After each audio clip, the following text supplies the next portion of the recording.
അസ്സലാമു അലൈക്കും വറഹ്മത്തുള്ളാഹി വബറകാത്തു. വൃദ്ധനായ അബൂ ത്വാലിബ് 3 വർഷത്തെ കഷ്ടപ്പാടുകൾ അദ്ദേഹത്തെ തീർത്തും അവശനാക്കിയിരിക്കുന്നു.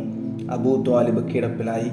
എന്തെല്ലാം അനുഭവങ്ങൾ, മറക്കാനാവാത്ത സംഭവങ്ങൾ എല്ലാം ഓർമ്മയിൽ തെളിയുകയാണ്. പിതാവ് അബ്ദുൽ മുത്തലിബ് ജീവിച്ചിരുന്ന കാലം ഓർമ്മയിലെ സുവർണ നാളുകൾ. പ്രിയപ്പെട്ട സഹോദരൻ അബ്ദുള്ള, ആമിനയുമായുള്ള വിവാഹം, ഷാമിലേക്കുള്ള കച്ചവടയാത്ര, യസ്രിബിൽ വെച്ചുള്ള മരണം, ആമിനയുടെ അന്ത്യം, ബാപ്പയുടെ വസിയത്ത്, സഹോദരപുത്രനെ സംരക്ഷിക്കണം, ആ വസിയത്ത് പാലിക്കാനാവും വിധം ശ്രമിച്ചു. ബാപ്പ, അങ്ങയുടെ വസിയത്ത് അത് പാലിക്കാൻ ഞാൻ പരമാവധി ശ്രമിച്ചു. മക്കാർ എന്നെ ബഹിഷ്കരിച്ചു ബാപ്പ. 3 വർഷം ഞങ്ങൾ മലഞ്ചെരിവിൽ കഴിഞ്ഞു. ബാപ്പയുടെ ബന്ധുക്കൾ ആഹാരപാനീയങ്ങളില്ലാതെ കഷ്ടപ്പെട്ടു. എൻ്റെ ശരീരം തകർന്നു പോയി ബാപ്പ. ഞാൻ കിടപ്പിലായി.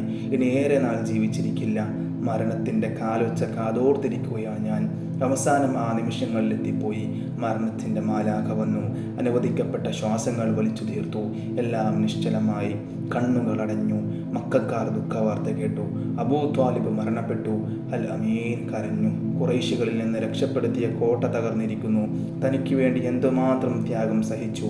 എന്നിട്ടും ഷഹാദത്ത് കലിമ ചൊല്ലിയില്ല. എത്ര കൊതിച്ചതാണ് ഒന്ന് ചൊല്ലിക്കേൾക്കാൻ. മരണത്തിൻ്റെ ആവരണം വീഴും വരെ കാത്തിരുന്നു. പല തവണ പറഞ്ഞു നോക്കി, ഫലിച്ചില്ല. മുഹമ്മദിൻ്റെ ദീൻ അത്യുത്തമമാണെന്ന് എനിക്കറിയാം. എന്നാലും മക്കാരുടെ ആക്ഷേപത്തെ ഞാൻ ഭയക്കുന്നു.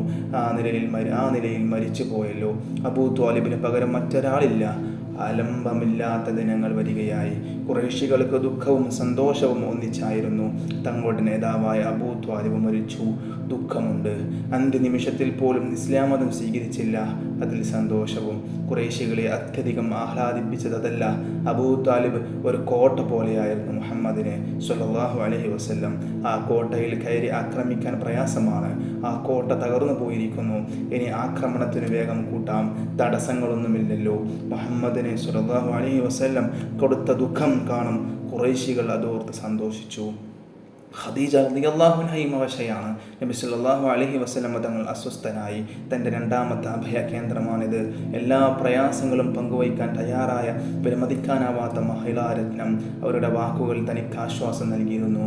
സമ്പത്ത് തുണയായിരുന്നു. പ്രയാസങ്ങൾ നേരിടാൻ പ്രചോദനമായിരുന്നു. ഇന്നിതാ അവർ വീണ് കിടക്കുന്നു. സമ്പാദ്യമെല്ലാം ദീനിൻ്റെ മാർഗത്തിൽ ചിലവാക്കി. ഇപ്പോൾ ദരിദ്രയായി, രോഗിയായി, മലഞ്ചെരിവിൽ പട്ടിണി കിടന്നു. ഭാര്യയുടെ ആരോഗ്യനില പ്രവാചകൻ സ്വല്ലല്ലാഹു അലൈഹി വസല്ലം തങ്ങളെ വേദനിപ്പിച്ചു.